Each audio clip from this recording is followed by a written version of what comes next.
Hello, once again, it's Damon with another Rebooking WrestleMania. This time we're going to go to Los Angeles for WrestleMania VII.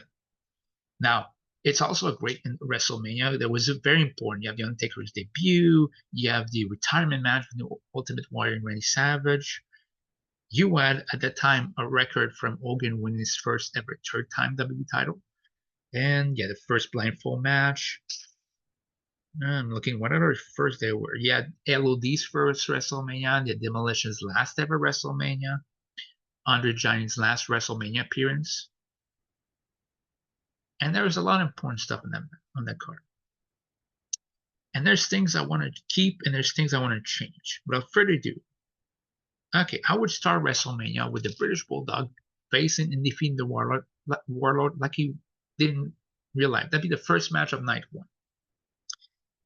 Second match will be very iconic because you have Undertaker beating Superfly Jimmy Snuka in a squash to start the streak. Where I would differ from real life is the World Tag Team title match will basically be a bit more personal, knowing what it will lead to, and be very important because 5 years later there'd be a branch off. It would branch off from this match. That's right. I would have the Hart Foundation defend the tag titles not against the Nasty Boys, but against the Rockers, and I would have the Rockers win the tag titles. And afterwards, they wouldn't win by finisher. They would win by basically a double team roll up, and both team would shake hands and hug after the match. Without Art Foundation, basically congratulated the Rockers and basically raised their hands in victory. And it'd be to me, a great goodbye of the Art Foundation tag team, a seal of approval for Rockers, and the Rockers could keep the title for a little bit while, and they would lose it like around June or July to the Nasty Boys, who would lose it to LOD. Like, you didn't have to give him a long title reign, just want to acknowledge them. So yeah. Now sometimes we'll get too much to it. This guy got title reign for 2-3 weeks and gave it too much, but back then too little at times. Heck, I would have done the Rougeos back then win the World Tag Team titles at one point. They were hilarious and good. But then again, I would also have made Ed Cheese World Tag Team champions at one point in 2000 because they were damn over. Nevertheless, third match of the card, Rockers beat the Art Foundation. Fourth match, I would have Aku and the Barbarian taking on Tenryu and another partner because Kitao was kind of trash. And it doesn't matter who wins or who loses here. So, yeah, it doesn't matter. You know what? Better yet, I would have an eel versus eel match. I would have Aku and Barbarian versus Power and Glory. In this case, go nuts. You could have basically any team win. Basically, they both eels, but Bobby Heenan basically compared to Slick will be seen more as a face than the other one. So you could have basically Bobby Heenan be a pseudo face, and you have Aku and Barbarian cheating hilarious ways to win. So next one, that's fifth match of the night one, will be a reunion of sorts with Bruce Beefcake returning briefly to the ring, team up with his freshly turned Greg the Hammer Valentine. Both of them are face to take on Dino Bravo and Honky Tonk Man, who are the former partners of Greg Valentine. Greg Valentine turned as face at the Royal Rumble 991 officially, but you could have in the following weeks afterwards, you could have Dino Bravo and Honky Tonk Man attack Greg Valentine and throw him out of the first family, which lead to Greg Valentine trying to fight him out by himself. He's not capable to until the running man comes in, and after basically 2-3 weeks before WrestleMania, you unmask and it's Brutus Beefcake, and you have that match at WrestleMania, the Dream Team versus Dino Bravo and Honky Tonk Man. They win with Greg Valentine pinning the Honky Tonk Man. And so like this, Bruce can go into semi-retirement. Honky Tonk Man leaves WWE. Dino Bravo doesn't stick around for long. Greg should win. And the penultimate match of night one, you have Mr. Perfect defend the Intercontinental title against the Big Boss. I always felt like this was the time that Big Boss, after going through the entire inner family, should have won the WWE title. Should have won the IC title. He never did. And I would rectify this. I would have basically the entire family try to interfere and try to make Perfect win. But Andre Giant comes back He doesn't touch Perfect at all. He just hits everybody else of the family, bar Enon. Mr. Perfect is distraught because right now he knows Enon's not in fighting shape, so he's all alone against the big boss man, and he tries to, he tries to hit the perfect plex, which he does. 1, 2. Boss man doesn't kick out. He has his foot on the rope though, so I protect the finisher. Then afterwards, he tries, basically the referee is down, he tries to hit Big Boss Man with the belt. Boss Man just hits his Boss Man Slam, 1, 2, 3, and he wins the IC title in a great WrestleMania moment. And again, another thing, he could lose the title maybe in May, like 2 months later, to Mr. Perfect, making Mr. Perfect the first ever 3-time Intercontinental Champion. And we'll lose it to Bret the Hitman Hart at SummerSlam 1991. In the main event of night 1, you guessed it, it'd be the loser leaves town match between the Ultimate Warrior versus Macho King Randy Savage. Savage keeps reminding the upcoming year that you didn't pin me at WrestleMania. You pinned Hulk Hogan.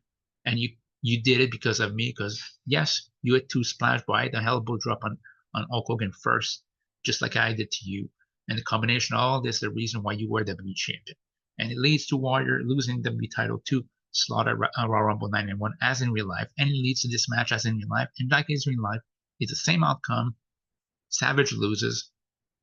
Sherry turns against Savage. Liz and Savage reunite to end the first night of WrestleMania. I thought what a beautiful ending.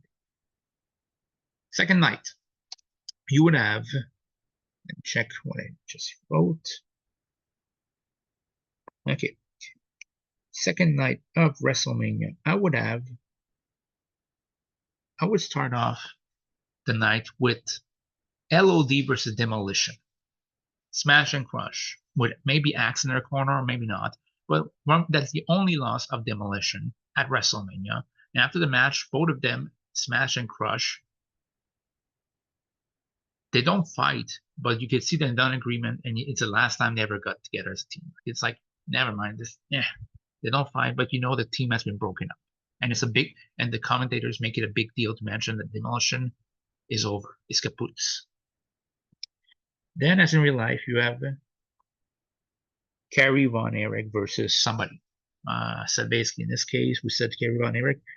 Yeah, it's not gonna be against Dino Bravo, but it's gonna be, I don't know, could be somebody who doesn't win that much. So you have Kerry Von Erich win. So you also have, as a spin-off of the main event, you have Jim Duggan and Nikolai Volkov take on General Adnan and Colin Mustafa, which is the Iron Sheik. You have Duggan and Volkov win. And the reason why is because that was important. So they take care of those two, so to make sure they don't interfere in the main event. So yeah. Then you would have, in the blindfold match, you would have Jake Roberts against Rick the Model Martel, and as in real life, Jake Roberts win. Okay, you would have Coco Beware versus the Mountie. Mountie wins. You would have, in the 5th match, the Earthquake versus Tugboat. Now, big man versus big man match. Earthquake, after a great 8-minute match, ends up winning and keeping the winning streak alive at WrestleMania. Then there's 2 matches left. Ted DiBiase versus Virgil. Virgil's face turn happens like in real life, except this time, since he's not sure, and because Ted DiBiase is dastardly, Ted DiBiase employs the Nasty Boys on his side and demands that basically Virgil, if Virgil has the guts, to face him up and take 2 other partners. Well, Virgil does indeed that. He will find 2 other partners. He will face up against, Virgil will take on Tito Santana, and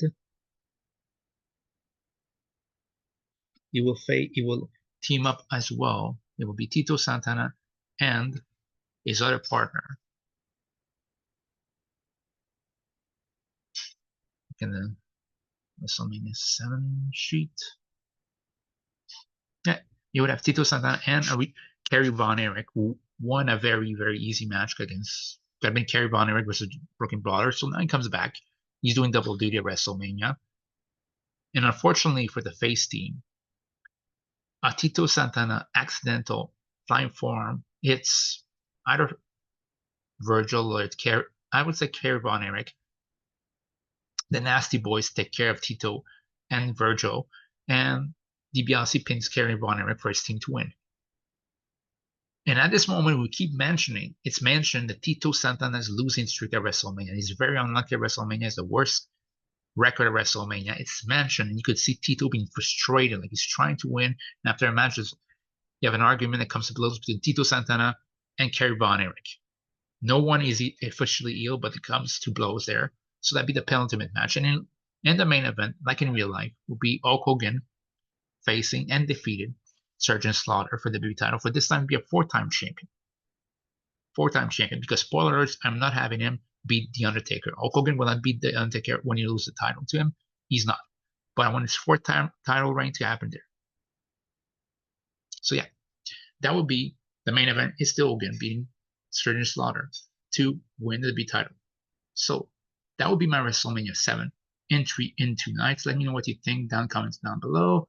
So I'm doing this in vlogs, so let me know what you guys think. Later, guys.